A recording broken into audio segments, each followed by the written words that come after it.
ప్రియమైన వాళ్ళరా, ప్రభువైన యేసుక్రీస్తు నామములో ఈ యొక్క ఉదయకాల సమయాన మీ అందరికీ నాకు హృదయపూర్వక వందనాలు తెలుపుకుంటున్నాను. ఈ రోజంతా కూడా మీరు చేయ అన్ని విషయాల్లో దేవుని హస్తము మీకు తోడయ్యుండి మీకు జయాన్ని కలుగజేయను గాక. ప్రియమైన దేవులారా, ప్రభువైన యేసుక్రీస్తు యొక్క పుట్టుకను గురించి ఈ రోజుల్లో మనం ధ్యానిస్తూ వస్తున్నామండి. ఈరోజు అబ్రహాము యేసుక్రీస్తు అనేటువంటి అంశం మీద మనం దేవుని యొక్క మాటను మనం ధ్యానించుకుందామండి. అబ్రహాముకి యేసుక్రీస్తుకి ఎప్పుడు పరిచయం ఉందండి, ఎప్పుడు కలుసుకున్నారు అనేటువంటి ఒక ఆలోచన మనలో రావచ్చండి. ఈరోజు ఆ ప్రశ్నకు సమాధానాన్ని మనము చూడబోతున్నాం. ప్రియమైన దేవులారా, దేవుడైన యెహోవా అబ్రహాముకు ఒక వాగ్దానం చేస్తున్నాడండి. ఆ వాగ్దానం ఏంటి అనేటువంటి దాన్ని ఈరోజు మనం ధ్యానించబోతున్నాం. ఆదికాండము 22:18 దేవుడైన యెహోవా అబ్రహాం గారికి ఒక వాగ్దానం చేస్తున్నాడయ్యా, నీవు నా మాట వినినందున నీ సంతతి వలన ఈ భూలోకంలో ఉన్న జనములన్నిటి నీ సంతతి ద్వారా ఆశీర్వదించబడును అనేటువంటి మాటను మనము ఆదికాండం 22:18 చదువుతున్నాం. ఆయన ఏమంటున్నాడయ్యా, నువ్వు నా మాట విన్నావు కాబట్టి నీ సంతతిని నేను ఈ యొక్క లోకానికి ఆశీర్వాదమైన సంతతిగా నేను మార్చబోతున్నాను అని అంటున్నాడు.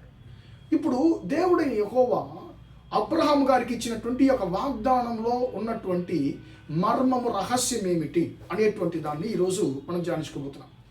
ఆ లోకానికి అంతా కూడా ఎలాగా అబ్రహాము సంతతి ఆశీర్వాదాన్ని తీసుకొచ్చింది అని మనం గమనించినట్లయితే, ప్రియమైన దేవులారా, మనకు బాగా తెలుసు అబ్రహాము దేవునికి లోబడ్డాడు. అంటే ఆయన జీవితంలో సంతతి లేరు, ఇంకా పిల్లలు పుట్టరు అనేటువంటి నిరీక్షణను కోల్పోయినటువంటి ఆ యొక్క జీవితం పరితాపమైనటువంటి పరిస్థితులు ఆయన ఉన్నాడు. అలాంటి సందర్భంలో దేవునికి ఆయన లోబడ్డాడు కాబట్టి దేవుడు ఆయనకు అద్భుతం చేశాడు.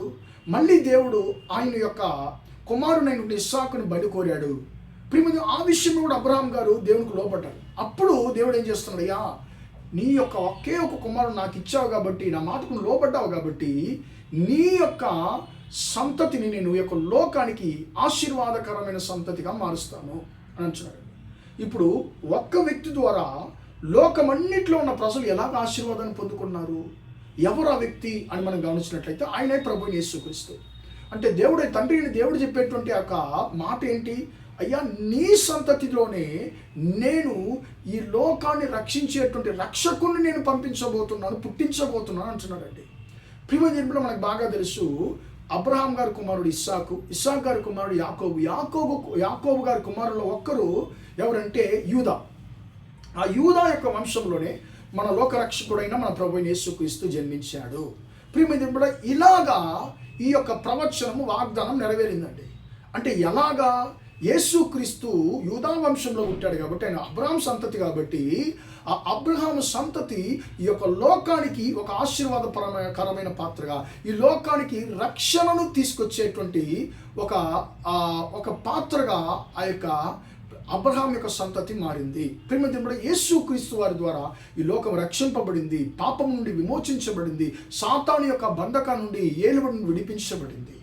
ప్రియమైన క్రిస్మస్ మనకు నేర్పించేటువంటి పాఠాల్లో చాలా ప్రాముఖ్యమైనది ఏంటంటే, ప్రియమైన విధేయత. ప్రియమైన దేవుడు మన యొద్ద ఏమి ఎదురు చూస్తున్నాడండి, మన డబ్బున కాదు. ప్రియమైన మన యొక్క వేరేమైనా మన దగ్గర ఉన్న ఆస్తులను ఎదురు చూస్తున్నాడా? లేదు.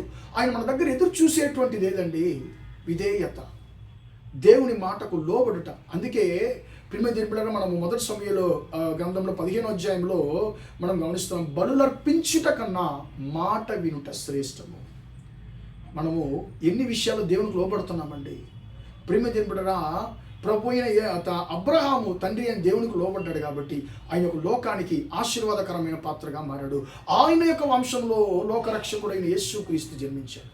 యేసుక్రీస్తు వారు తన యొక్క తండ్రి యొక్క మాటకు లోబడి, ప్రియమైన దేవులారా, ఆయన ఏం చేశారండి, మానవుడిగా జన్మించి ఈ యొక్క మన పాపాలన్నింటిని కూడా తన కల్వరి శిలువ మరణం ద్వారా ఆయన ఏం చేశారండి, భరించి ఆయన మోసి తీర్చి నీకు నాకు ఒక విడుదలను, విమోచనను కలుగు చేస్తున్నాడు.